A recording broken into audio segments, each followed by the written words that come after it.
And it's a really nice sequence, you know. And again, it really, you know, when I was talking about the romantic aspect of this movie, you know, and if you're someone who does like that in movies, if you like your movie to have a romantic aspect to it, I'm someone who does, you know. But yeah, this is one of those times in the movie where it has that nice romantic aspect to it, and it's such a really lovely ending. But I know I said earlier that there wasn't much, you know, there wasn't a lot of development in the relationship between Wyatt and Josephine in the movie. You know, they didn't do much in the way to develop the love story between them two. I don't want you to think that they didn't do anything, you know, that there wasn't anything, you know, because when they did it, it was really nice, and they did such a good job of it. Like that scene I mentioned earlier when they're both out riding one afternoon and they meet each other and they go and have a sort of like picnic type thing. That's a really nice scene, and they do, you know, and the conversation they have, they really, you know, they really get to know it, you know, they really find out a lot about each other, and it's a really nice scene to watch. So there is some development there, you know. It'd be unfair, as I said, it would be unfair to say that there wasn't any, because, like, you know, there genuinely is. You know, when they do a good job. They do it, you know, they do it right. So, I mean, maybe they just maybe it was just that idea of giving us just enough, you know, not overloading us with stuff, because, you know, like you say, the stuff that actually happened, you know, there is too much to go into in a 2-hour movie, so, you know, they've got to keep it flowing. They don't want it to drag. So they honestly did the best job they could. But yeah, it is a really nice aspect of the movie, that love story between Wyatt and Josephine, and I love the ending too. I love the ending with that, with him meeting up with finding Josephine and them agreeing to marry, and have that dance sequence as well. It's such a lovely way of doing it, and, you know, in the snow as well. Can you have a more picturesque setting for your end scene? Great. Yeah. But yeah, we've got to talk about the music score for this movie, because this is a really great music score, and the fans of this movie, you know, there's a lot of love for the music, and it's easy to see why, because it is so well done, because like, it hits the marks, you know. It's intense when it needs to be, and then during that like, it's romantic when it needs to be, you know. And you know, there's some music scores which are pretty unforgettable, but this is a standout one. You know, like the main title theme, the main Tombstone theme. When you hear that, you know, it's unmistakable. You instantly think, "Oh, Tombstone." Yeah, it's really good, and it's easy to see why there's a lot of love for the music score, because it's such a well done. You know, the composer of the score. Let me find it. Oh man, I don't think the composers. Oh no, here we go. Sorry, Bruce Broughton. Sorry, I was giving you duff information there. He is on the back of the box. Bruce Broughton. He did a great job, and I think maybe that soundtrack is one I might have to look for. I think it is on Amazon, so I might have to look at getting that. But yeah, that end track on the music score, "Looking at Heaven," which plays over the final scene, is such a beautiful piece. And it really fits, and it really works. You know, it makes that scene stand out and memorable. Yeah, so I can't help thinking though, because when I said before it's Oscar worthy, I think it is a movie that was somewhat overlooked, you know, which is such a shame. Because it could have been, you know, like, even if it got nominations, you know, but I think even there was overlooked, which is it's such a shame. But Yeah, and that's another thing. I didn't know much about. Obviously, I'd heard of Wyatt Earp, I'd heard of Doc Holliday, but I didn't know much about anything really about them before going into this movie. But yet, I was still able to follow it, and I was still invested in the movie. And I think that's something that shows how good it is. Um, yeah, and the fact, and like I say, the amount of rewatchability it has is another thing. It's brilliant. Um, yeah, I have a lot of love for this movie. Um, yeah, and it's again one I just found by chance. Obviously, I'd heard of it because obviously I'm a big fan of Kurt Russell, but yeah, it was just on Sky Movies one day, and so let's just flick this on. Yeah, and obviously I was hooked. Um, yeah, and considering I'm not a fan of westerns, really, that it goes to show. Um, yeah. I'll tell you, that's another thing.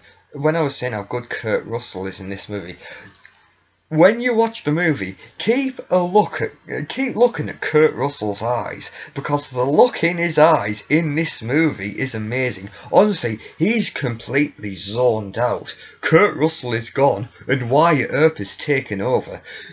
He has taken over this. Keep looking at Kurt Russell's eyes, because the look in his eyes, he will flat out kill you in this movie. He is really, really intense in this movie. Like that scene when he just arrives in Tombstone and he takes up that job working in the saloon. The other guy, like, who's working as the card dealer there, Kurt Russell just throws him out of the saloon, because this guy he's no good. He's driving all the customers away, and how aggressive he is. He doesn't, he doesn't quote Patrick Swayze in Roadhouse, he doesn't have the right temperament for the trade.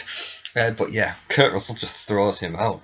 Oh, that's not before he slaps him around a few times, because the guy working as the car dealer, obviously, he doesn't like Kurt Russell at all. And he threatens to pull his gun. And then Kurt Russell says, "You go for it, man, and pull that smoke wagon and see what happens." And yeah, and this guy, he starts to get a bit nervous, saying, "Oh God, I shouldn't have messed with this guy. He's pretty serious." Damn right, he's pretty serious. He's Wyatt Earp. Yeah, he just starts to lose his nerve, and then Kurt Russell slaps him around a bit, and then busts his lip open, and then that great line, "You gotta do something, boy, or you're just gonna stand there and bleed." And we talk about this movie being so quotable. That's a great example right there. Yeah. Yeah, some really great dialogue in this movie. As westerns go, some really great dialogue. And again, one of the things that makes this movie so memorable. But yeah, that scene alone, when he just throws this card dealer out of the saloon, because even after he smacked him around, he just grabs the guy by the ear and throws him out and says, "Don't come back ever." This shows you straight away who this guy Wyatt Earp is. He's a no-nonsense guy. He will kill you if he has to. And Kurt Russell really embodies that, because the look in his eyes in this movie, Jesus, it's scary, really. Yeah, it's just intensity. Yeah. Like I say, I love Kurt Russell as Wyatt Earp, and Doc Holliday, wow, Val Kilmer does a great job. Yeah. But yeah, hell of a lot of love for this movie. And one thing I want to get into before this comes to an end is, this movie, Tombstone, is undoubtedly Kurt Russell's baby. Because of course, you guys probably know this, but Kurt Russell is the man behind this movie. Not only is he the lead, but of course, he is actually he's the man who got this made. He helped finance the movie. He was involved in some of the writing of the movie. He was involved in the casting of the movie, and he essentially directed this damn thing, and just brought George P. Cosmatos in to put his name on it. You gotta love Kurt Russell for that. you know, as great an actor as he is, you wouldn't think of him as a filmmaker really, but hey, this is proof of it. He got this movie made. He's the man behind this movie. Because of course, you guys who love the movie as well probably know that this movie went through pre-production hell. You know, like various directors being attached and then leaving, and like I say, various choices to play the leads coming up and then being attached and then leaving. And yeah, Kevin Costner wasn't helping matters. No, he was just giving Kurt Russell major headaches, because I think the Wyatt Earp movie as well, like Kevin Costner's Wyatt Earp movie, came out around this similar time. So Kevin Costner was, making things really difficult for Kurt Russell trying to get his movie made. And like I say, that didn't help at all. Because they were having trouble finding a production company, thanks to Kevin Costner. But hey, thank God Kurt Russell pulled through and made this movie. He did such a fantastic job. Because like I say, he really is the director of this. Talking about movies that were ghost directed, this is one of them. And like I say, Kurt Russell called the shots and brought in George P. Cosmatos to put his name on it.